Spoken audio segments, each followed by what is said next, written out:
আপনাদের নিশ্চয় মনে আছে জুলাই গণঅভ্যুত্থানের নেতৃত্ব অংশ নেওয়া শিক্ষার্থীরা একটি জুলাই ঘোষণাপত্র দেওয়ার কথা জানিয়েছিল। তারা আমাকেও সেখানে আমন্ত্রণ জানায়। আমি বলেছিলাম দেশের সকল রাজনৈতিক ব্যক্তিবর্গ, নাগরিক সমাজের প্রতিনিধি সহ অন্যদের সঙ্গে নিয়ে সকলে মিলে এই ঘোষণাপত্র দেওয়া ভালো হবে। এর পাশাপাশি আগামী জুলাই মাসেই সকল রাজনৈতিক দলের ঐকমত্যের ভিত্তিতে একটি জুলাই সনদ প্রস্তুত করে আমরা জাতির সামনে উপস্থাপন করতে পারব বলে আশা করছি।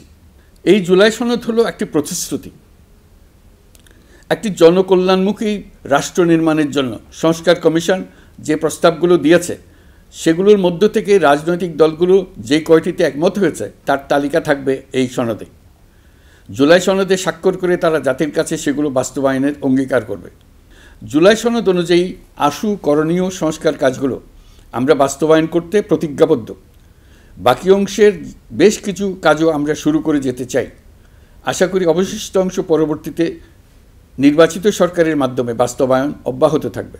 প্রাতিষ্ঠানিক সংস্কারের দৃঢ় প্রতিশ্রুতি বাস্তবায়নে আমাদেরকে দৃঢ়ভাবে এবং ঐক্যবদ্ধভাবে এগিয়ে যেতে হবে। এর কোনো বিকল্প নেই।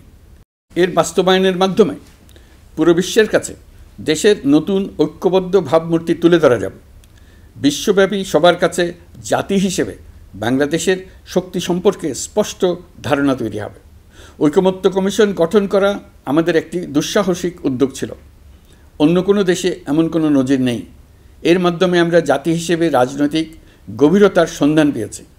রাজনৈতিক ঐক্যে পৌঁছার জন্য ঐকমত্য কমিশনের সঙ্গে সকল দলের দলগত প্রস্তুতি, ঘণ্টার পর ঘণ্টা কমিশনের সঙ্গে ঐকান্তিক আলোচনা, জাতীয় লাইভ টেলিভিশনের সামনে সকল দলের ঐকমত্যে পৌঁছার একান্ত প্রয়াস আমাদের রাজনৈতিক ইতিহাসে স্মরণীয় হয়ে থাকবে। এই কমিশনের চেয়ারম্যান হিসেবে আমি সকল রাজনৈতিক দলের কাছে তাদের সীমাহীন ধৈর্য এবং কমিশনের প্রতি তাদের সহযোগিতা এবং সৌজন্য প্রকাশের জন্য জাতির পক্ষ থেকে ধন্যবাদ জানাচ্ছি। আশা করি আমাদের অসমাপ্ত কাজ সমাপ্ত করে শিগগিরই পূর্ণাঙ্গ জুলাই সনদ তৈরি করে জাতির জন্য একটা নতুন পথ নির্দেশনা রেখে যেতে পারব। এই কমিশনের অভিজ্ঞতার মাধ্যমে দেশের যে নতুন রাজনৈতিক সংস্কৃতি গড়ে ওঠার সম্ভাবনা দেখা দিয়েছে, আগামী নির্বাচনের মাধ্যমে যদি সেটা বিকাশমানভাবে স্থায়ী রূপ দিতে পারে তাহলে আমরা ভবিষ্যতের সকল রাজনৈতিক সংকট মোকাবেলা করতে সক্ষম হব।